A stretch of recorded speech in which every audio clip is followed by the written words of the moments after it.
خب میخوایم این ترسیم رو توی محیط اسکچ ایجاد بکنیم. برای اینکه این ترسیم رو بتونیم ایجاد بکنیم نیاز به این داریم که از منوی فایل گزینه نیو رو انتخاب بکنیم و سپس از این پنجره‌ای که باز میشه محیط پارت رو انتخاب میکنیم که الان انتخاب شده و گزینه اوکی رو میزنیم.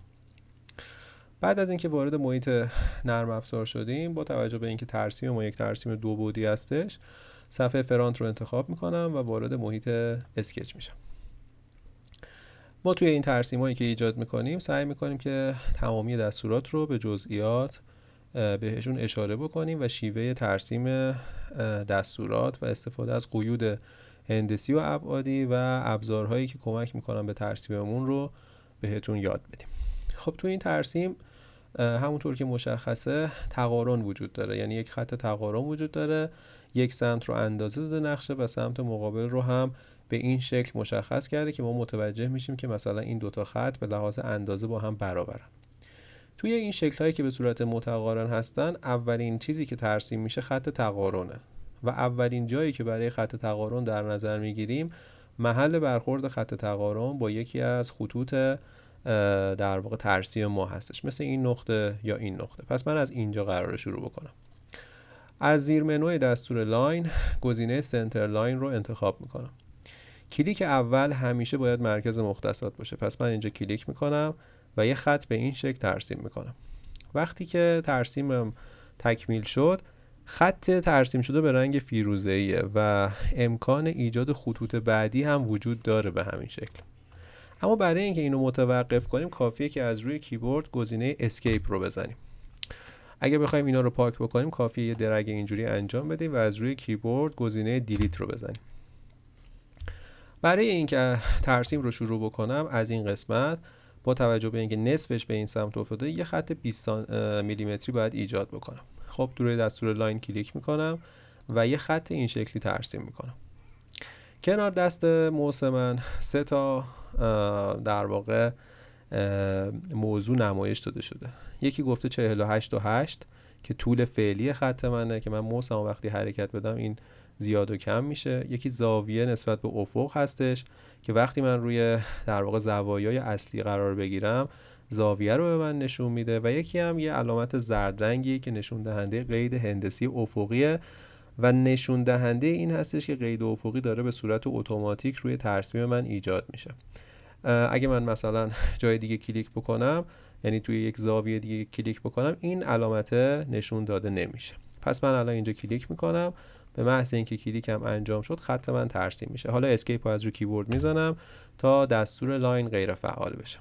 الان من اینجا اندازه ها رو نمیبینم. اگر شما هم نمیبینید کافیه که از منوی ویو توی قسمت هاید اند شو گزینه اسکچ ریلیشن رو فعال بکنید تا حالا قیود هندسی که به صورت اتوماتیک روی ترسیم شما ایجاد شده قابل نمایش باشه. طول این خط رو می‌خوایم مشخص بکنیم. برای این کار از گزینه اسمارت دایمنشن استفاده می‌کنیم. این گزینه به دلیل اینکه با توجه به موضوعایی که ما روشون کلیک می‌کنیم میتونه در واقع اندازه‌های متفاوتی رو بده، به اسمارت معروفه. بنابراین من اگر روی یه دونه دایره کلیک کنم قطرش رو به من میده، روی یه دونه کمان کلیک کنم شعاعش رو به من میده، روی خط کلیک کنم طولش رو به من میده و با توجه به موضوع و یا موضوعاتی که ما انتخاب میکنیم میتونیم اندازه‌های مد نظرمون رو وارد بکنیم. پس من اینجا روی اسمارت دایمنشن کلیک میکنم، کافیه که روی خطم یک بار کلیک کنم اندازه نمایش داده میشه. برای اینکه موقعیتش مشخص بشه کافیه یه جا دیگه کلیک بکنم تا اونجا ثابت بشه. کافیه که من عدد 20 رو وارد بکنم و روی در واقع اینتر کیبوردم در واقع ضربه بزنم. خب این ایجاد شد. حالا کافیه که خط بعدی رو ترسیم بکنیم. فرض کنید من حالا خطم به جای اینکه عمودی بیاد پایین دستم میلرزه یا اصلا به صورت زاویه دار کلیک میکنم. اسکیپ رو از رو کیبورد میزنم و میخوام اینو حالا به صورت عمودی در بیارم. برای اینکه قیود هندسی روی ترسیمم ایجاد بشه کافیه که روی خط کلیک بکنم و قید ورتیکال رو از اینجا انتخاب بکنم. به این ترتیب من یه قید هندسی روی ترسیمم ایجاد کردم و این خط همیشه به دلیل وجود این علامت دیگه به صورت عمودی هستش. اگه روش وایسید نوشته ورتیکال یا اگه اینجا وایسید نوشته هوریزونتال. کافی اسمارت دایمنشن رو بزنم، کلیک اول روی خط، کلیک دوم موقعیتش رو و عدد 25 رو وارد بکنم. فیروزه‌ای رنگ بودن به معنی اینه که الان اسمارت دایمنشن فعاله. کافیه که من اسکیپ رو از رو کیبورد بزنم تا اسمارت دایمنشن غیر فعال بشه. دستور لاین رو میزنم و یه خط 50 میلیمتری میکشم. باز خط فیروزه‌ای رنگ نشون دهنده اینه که دستور لاین فعاله. اگه من اسکیپ رو از رو کیبورد بزنم این در واقع دستور هم غیر فعال میشه. کلیک اول، کلیک دوم و عدد 50. خب حالا میخوام خط بعدی رو ترسیم بکنم. دستور لاین رو انتخاب میکنم و یه خط به این شکل ایجاد میکنم. اسکیپ رو از رو کیبورد میزنم، دستور اسمارت دایمنشن، کلیک و دوباره کلیک. عدد 60 رو باید وارد کنم.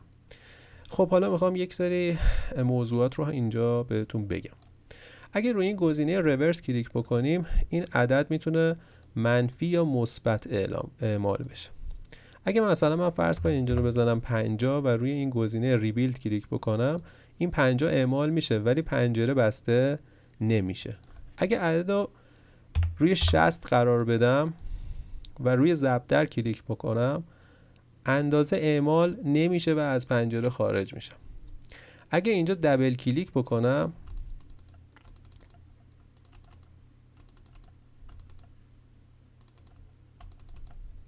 پنجره مودیفای باز میشه و میتونم عدد 60 رو وارد بکنم. با کلیک روی تیک سبز رنگ پنجره بسته میشه و دستور من تایید میشه. در واقع انگار دارم اینتر رو انتخاب میکنم از روی کیبوردم. خب اسکیپ رو از روی کیبورد میزنم، دستور لاین رو انتخاب میکنم و میام یه لاین این شکلی ترسیم میکنم. عدد 30 رو وارد میکنم. به همین ترتیب اندازه های دیگر رو هم وارد میکنیم.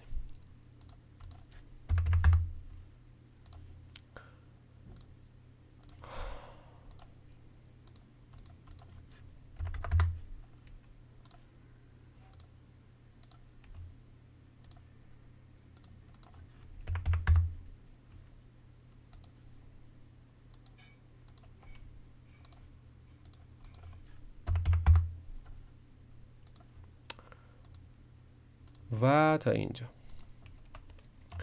خب حالا من این رو هم انتخاب میکنم و عدد 20 رو وارد میکنم. انتهای این خط باید مشخص بشه که به این باید وصل بشه. بنابراین من وقتی بخوام یک خط رو روی یک مسیر قرار بدم باید این کار رو بکنم. کنترل پایین نگه میدارم چون قراره دو موضوع انتخاب بکنم، یک نقطه انتهایی که اینه و یک خط که اینه. نقطه انتهایی رو انتخاب میکنم، خط رو هم انتخاب میکنم.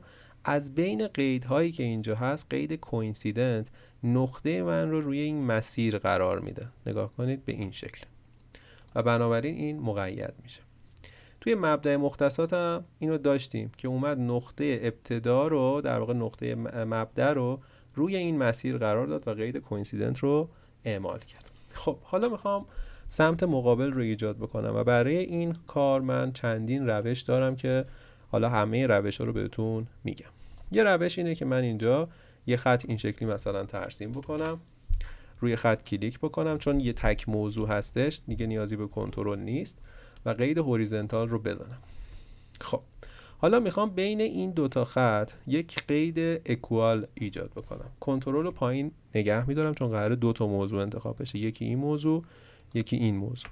وقتی روی قید اکوال کلیک میکنم این دو به لحاظ اندازه با هم برابر میشن. خب حالا من دوباره یک خط دیگه اینجا ترسیم میکنم، اسکیپ رو کیبورد میزنم، خط رو میخوام ورتیکال بکنم پس کلیک میکنم بدون اینکه کنترل رو بگیرم چون تک موضوعه پس ورتیکال میشه. کنترل پایین نگه میدارم و این دوتا رو با هم دیگه چیکار میکنم؟ اکوال میکنم. اگه قرار بود این عدد تغییر بکنه مثلا بشه 10 سمت مقابلم میشه 10. چرا؟ چون این دو با هم دیگه اکوال هستن.